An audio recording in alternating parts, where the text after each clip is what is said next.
So I'd like to share with you a story that takes place in Hungary. There lived a duke, a very, very wealthy, respected duke, and he was coming upon his 25th anniversary, and he wanted to make this one very, very special for his wife.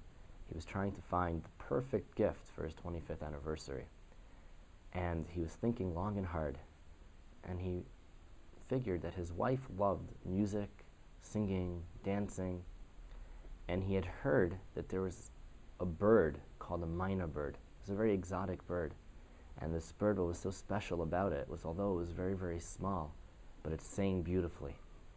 And he heard that there was an exotic pet store in Budapest where they sold different types of animals, and he decided he was going to go to Budapest to try to find this bird for his wife. So the Duke went and called his wagon driver and told him to prepare a wagon with enough food for traveling for 10 days, because it was 5 days to Budapest and 5 days back. And the wagon driver said, "Why are we going?" And the Duke said, "You'll see." And they went and they drove the 5 days, and they get to Budapest, and they get to the exotic pet store, and the Duke goes inside and he says to the owner of the store, "I'm here, I'd like to buy a myna bird. Do you have a myna bird?" And the store owner says, "Yes, you're very lucky. We only have one left. It's a very rare bird. We have one left, but I have to tell you, it's very expensive." So the Duke says, "How much is it?" So the owner says, "It's $5,000.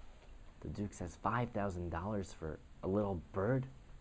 But love is love. I love my wife and it's going to make her happy. I'll take it."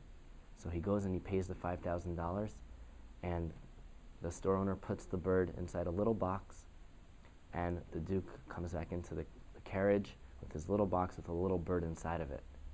And the wagon driver takes the Duke back to where they live, 5 days journey, and they get back, and the Duke goes home, and the carriage wagon driver has absolutely no clue as to what happened. Traveling 10 days, 5 days back and forth just for this little bird, he does not understand at all what transpired.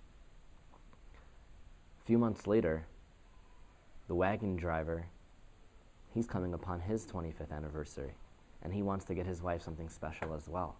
And he thinks to himself, if the Duke, who's a respected man, who's a very good businessman, whose investments all seem to work well, he went and he invested in this bird and he got it, it would make sense for him to do the same thing. So he goes to the Duke and he requests a $5,000 loan. $5,000 was 10 years' wages for this wagon driver. And the Duke says, of course, and he gives him the $5,000. The wagon driver also requests 10 days leave of vacation, and the Duke grants him that as well. And the wagon driver goes and he drives to Budapest 5 days, and he goes to the same store and he walks in and says, "I don't know if you remember, but my Duke was here a few months ago, and he bought a bird." And the store owner says, "Yes, a myna bird." The wagon driver says, "Do you have one?" He says, "Yes, we actually just got one in right now, but it's very expensive. It's $5,000, and you're a wagon driver." The wagon driver says, "I have the money." And he goes and he gives him the $5,000, and he comes out with a little box with a little bird. And he travels the 5 days back home, and he goes home and he goes to his wife and tells her, "You won't believe it. I spent $5,000 for our anniversary for a gift for you." And his wife is thinking, diamonds, necklaces, jewelry, beautiful stuff. And he says, "No, I got you a myna bird." She says, $5,000 for a bird? Are you crazy? He says, "No, you don't understand.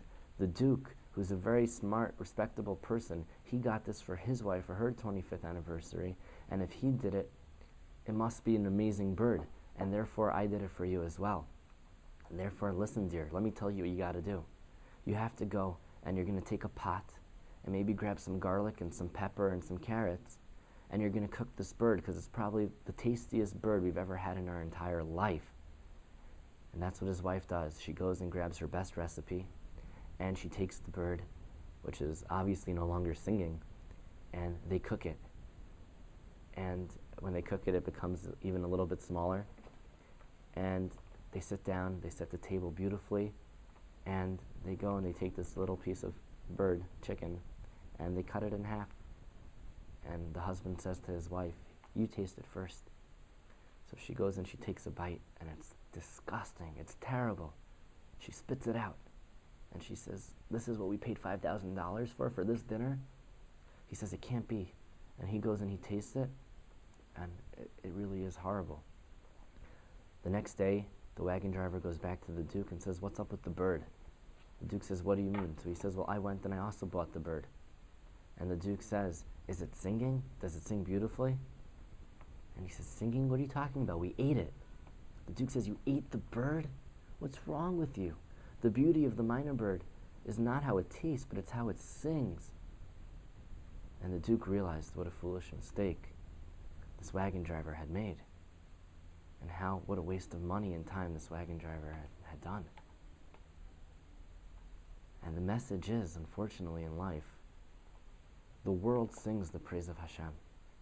But if all we do is consume, we just eat and we pleasure ourselves, we're missing the point. We say, "Al kol ma shebarasa," and everything that Hashem created, "Lahachios b'ham nefesh kol chai," for us, for our existence, to keep us going. It is our job to thank Hashem for everything we have and to realize the beauty of the world we live in. Hashem gives us the opportunity to make brachos on everything we see, whether it's a beautiful mountain or an ocean, thunder, lightning, a rainbow, on new clothing, on food. Everything we have the opportunity to sanctify and make it beautiful. The world sings the praise of Hashem.